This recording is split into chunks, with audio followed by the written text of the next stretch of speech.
Hello children, welcome to my channel Easy 60. இன்னைக்கு Tamil Nadu syllabus standard 12 ஓட chapter 2ல example 2.19 பார்க்கலாம். இங்க பாத்தீங்கன்னா மாடுலஸ் ஆஃப் 3z - 5 + i கொடுத்துட்டு இது வந்து சர்க்கிளான்னு கேட்டிருக்காங்க. அதுக்கப்புறமா if it is circle means சென்டரும் ரேடியஸும் கண்டுபிடிக்க சொல்லியிருக்காங்க.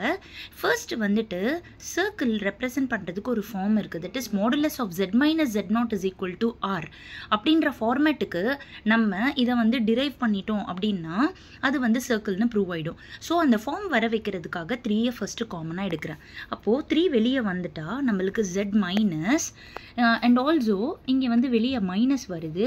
ஸோ நான் மைனஸும் காமனாக எடுத்திருக்கேன், 3யும் காமனாக எடுத்திருக்கேன். ப்ராக்கெட் பண்ணிவிட்டு -5 வந்து +5 ஆகிடும், +i வந்து -i ஆகிடும். இதுலேருந்து 3 காமனாக எடுக்க முடியாதால் /3 அப்படின்னு போட்டுட்டு = 4 போட்டிருக்கேன். நெக்ஸ்ட் ஸ்டெப்பில் 3 அந்த பக்கமாக டிவைடில் போயிடுது. இப்போ இது z - z0 = r ஃபார்மேட்டில் வந்துட்டதால இட் ரெப்ரசன்ட்ஸ் அ சர்க்கிள் அப்படின்னு சொல்லிடுறோம். இதில் z0ஓட பிளேஸில் இருக்கிறது தான் நம்மளோட சென்டர், விச் இஸ் 5/3, -1/3. ரேடியஸ் வந்துட்டு = rல இருக்கிறது தான் ரேடியஸ். ஸோ ரேடியஸ் வந்து 4/3.